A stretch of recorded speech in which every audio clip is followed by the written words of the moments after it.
What is going on, guys? Welcome to Tech Gadgets in Action. This channel is dedicated to bringing you all things tech, everything from quick looks and unboxings to setups and reviews. Today, we are going to be taking a look at a power bank, but not just any power bank. We're looking at the ultimate 25,000 milliamp wireless power bank. This thing is capable of charging your phone more than 10 times. If you're not already subscribed, be sure to hit that subscribe button and bell icon to be notified every time we bring you a new video. We are a fairly new YouTube channel and your support goes a long way. We absolutely appreciate it. So without further ado, let's begin.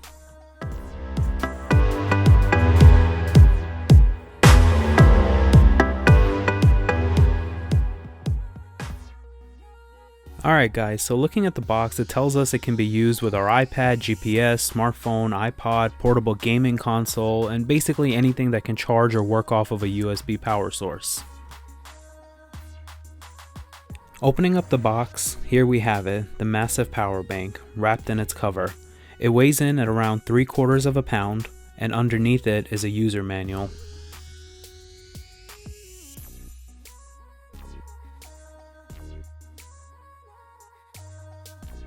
The manual shows us that all the ports on the power bank have faster charging capability with 2.4 amps, compared to the standard charger most phones come with, which is usually around 1 amp.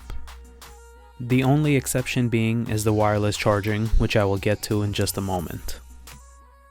Also included in the box is a micro USB cable, which is used for charging the power bank itself.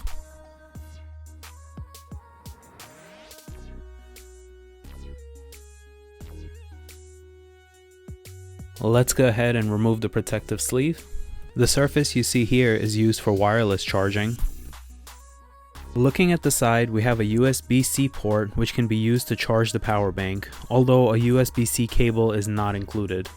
Next to it we have a single button, when pushed reveals the available battery percentage of the power bank. There are also 3 LEDs in the back, which can be activated by pushing the side button twice. Pushing it again turns them off. On the opposite side is a micro USB port, which we use with the included cable to charge the power bank. On the top of the device there are 3 USB-A ports, which can be used simultaneously to charge up to 3 devices at one time. And lastly, on the front is our wireless charging pad, which we will be testing in just a moment. The back of the device lists the capacity of the power bank at 25,000 milliamp hour. Depending on your phone's battery size, it can be charged fully anywhere from 7 to 15 or more times.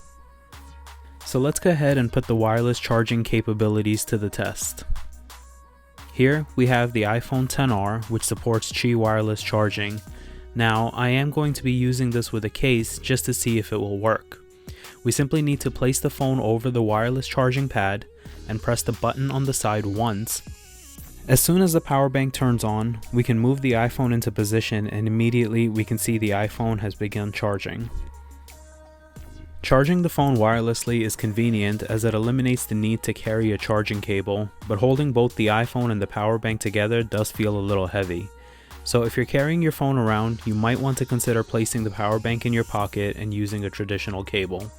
If we look at the display, we can see a wireless icon appears and disappears when a wireless device is placed or removed. Now let's go ahead and test the traditional method of using the charging cable. One thing to note, other than the micro USB cable for charging the power bank, no other cable is included. You need to provide your own charging cable. So we simply plug one end into the USB output port and the other end goes into our smartphone.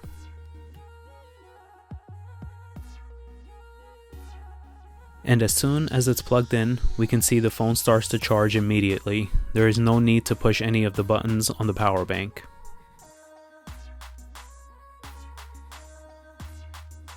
Now, I wanted to put this power bank through the ultimate test by using it to charge the Nintendo Switch. We need to use a USB-C to USB-A cable. Here I'm using one from Anker. We simply plug the USB-A end into the power bank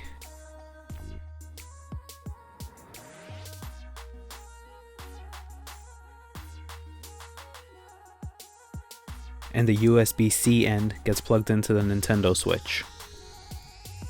Now, ideally you want to charge the Switch with a wall charger that has a larger output, but using this should extend your playtime and add some charge to your Switch. So we will see how long it takes for us to get from 93% battery all the way up to 100%. So after running the test, it took approximately 32 minutes for the Switch to go from 93% to 100%, which may not sound great, but it's actually not too bad. One thing to note is that while I was running the test, the Switch's display was on the whole time and the brightness was turned up to 100%. Alright guys, to sum it up, this power bank has it all, from its wireless charging capabilities to its massive battery capacity to its ability to charge multiple devices at the same time. Now, there are a few things to consider before you buy one. First is its size. It's fairly large at 6.5 by 3.25 inches. It doesn't feel too heavy on its own, but holding it with the phone sure does. The charging time to charge the power bank can vary anywhere from 8 hours all the way up to 20 hours depending on whether you're using a slow charger or a fast charger. And lastly, the wireless charging outputs 1 amp, meaning it doesn't support fast charging wirelessly, which is not a deal breaker as most home wireless chargers don't offer it yet either. So that's gonna do it for this video guys. I hope you enjoyed and found it informative. If you are interested in picking one up for yourself, I will leave a link in the description down below. Please be sure to hit that like and subscribe button if you haven't already. We are currently holding a giveaway for a digital active stylus that I recently did a review on. To enter, head over to that video and be sure to check out some of our other videos as well. We bring you new content every single week. Thanks again for being awesome, and we will see you next time.